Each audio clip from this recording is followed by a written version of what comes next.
میرے حضور کی تو کوئی بہن نہیں تھی، در یتیم ہے، لیکن جب حضرت حلیمہ سعدیہ کے ہاں حضور گئے تو وہاں حضور کی ایک رضائی بہن کا تذکرہ ملتا ہے جو حضور کو لوریاں دیتی تھی، نام شیمہ تھا۔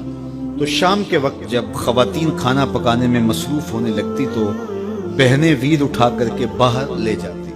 ہر بہن کا خیال یہ ہوتا کہ میرے ویر سے سونا زمانے میں کوئی نہیں۔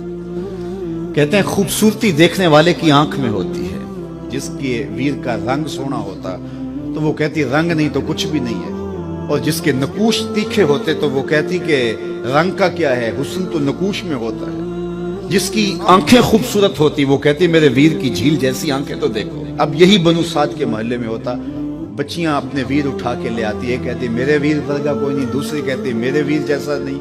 اتنے میں حضرت شیمہ اپنا ویر محمد اٹھا کے لے آتے اور دور سے کہتی نہیں میرا ویر بھی آ گیا، تو سب کے سر جھک جاتے، کہتے نہیں نہیں نہیں شیمہ تیرے ویر کا مقابلہ تو نہیں نا، ہم تو آپس میں بات کر رہے ہیں۔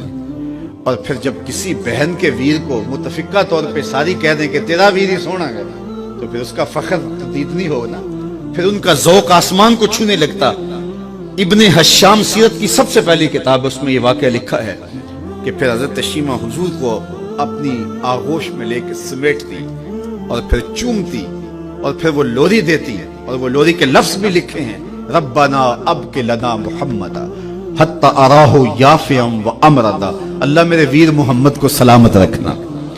آج یہ پالنے میں بچوں کا سردار ہے، کل وہ لمحے آئے جوانوں کا بھی سردار ہو۔ اور پھر جھوم جاتی اور کیا خوشی ان کی دیتنی ہوتی۔ اور پھر وہ منظر بھی آیا کہ حضور علیہ السلام مکے چلے گئے اور یہ جوان ہوئی اور پھر ان کی شادی کسی قبیلے میں ہو گئی۔ آقا کریم نے اعلان نبوت کیا، 13 سال کا وقت کٹا اور پھر حضور مدینہ شریف چلے گئے۔ جب غزوات کا سلسلہ شروع ہوا تو جس قبیلے میں شیمہ کا نکاح ہوا تھا اس قبیلے میں مسلمانوں کے ساتھ ٹکراؤ ہوا تو اللہ نے مسلمانوں کو فتح عطا کر دی۔ تو اس قبیلے کے لوگ قیدی ہو کے حضور علیہ السلام کے غلاموں کے ہاتھوں گرفتار ہیں۔ تو یہ اپنے قیدیوں کو چھڑانے کے لیے قبیلے کے سردار ایک ایک گھر سے فدیے کے لیے رقم جمع کر رہے ہیں۔ چلتے چلتے شیمہ کے گھر بھی پہنچے جو کہ ایک عمر کا حصہ گزار چکی تھی، اور جا کے کہا کہ اتنا حصہ آپ کا بھی آتا ہے۔ کہا کس لیے؟ کہا وہ جو لڑائی ہوئی ہے اتنے ہمارے بندے گرفتار ہو گئے تو ان کو چھڑانا ہے۔ تو چلتے چلتے باتوں میں کسی کے لبوں پہ حضور کا نام آ گیا تو شیمہ نے کہا اچھا انہوں نے تمہارے لوگ پکڑے؟ کہا ہاں۔ تو کہا پھر تم رقم اکٹھی نہ کرو، مجھے ساتھ لے چلو۔ انہوں نے کہا تجھے ساتھ لے چلیں؟ کہا تم نہیں جانتی وہ میرا ویر لگتا ہے، وہ میرا بھائی لگتا ہے۔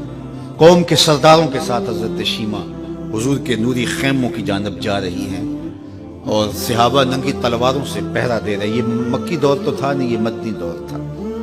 اور شیمہ قوم کے سرداروں کے لے کے جب آگے بڑھنے لگی نا تو صحابہ نے تلواریں سون دی، رک جا اے دیہاتی عورت، جانتے نہیں آگے کوچہ رسول ہے، آگے بغیر اذن کے جبریل بھی نہیں جا سکتے، تم کون ہو؟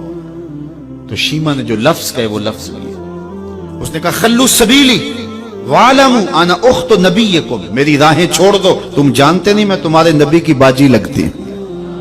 تلواریں جھک گئی، آنکھوں پر پلکوں کی چلمنے آ گئے، راستہ چھوڑ دیا۔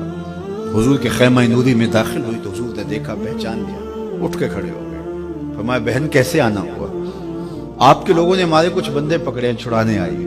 تو فرمایا بہن تو نے زحمت گوارا کیوں کی؟ تو پیغام بھیج دیتی میں یوں ہی چھوڑ دیتا، لیکن تم آ گئی ہو، اچھا ہوا ملاقات ہوئی۔ پھر حضور نے قیدیوں کو چھوڑنے کا اعلان کیا اور کچھ گھوڑے اور چند جوڑے حضرت شیمہ کو حضور نے تحفے کے طور پہ دیے۔ ویروں کے دروازے پر بہنیں آئیں تو ویر خالی تو موڑا نہیں کرتے، تو حضور نے بہت کچھ عطا کیا اور پھر رخصت کرنے خیمے سے باہر آئے تو صحابہ کی جماعت منتظر تھی۔ فرمایا صحابہ جب میں قیدی چھوڑا کرتا ہوں میری عادت تمہیں معلوم ہے کہ میں پہلے تم سے مشاورت کیا کرتا ہوں، آج ایسا موقع آیا کہ میں تم سے مشاورت بھی نہیں کی اور قیدی بھی چھوڑ دیے۔ کہا جو چاہیں آپ کریں، لیکن کیوں مشاورت نہیں فرمائی حضور؟ اگر ارشاد فرما دیں تو فرمایا اس لیے کہ میرے دروازے پہ میری بہن آ گئی تھی۔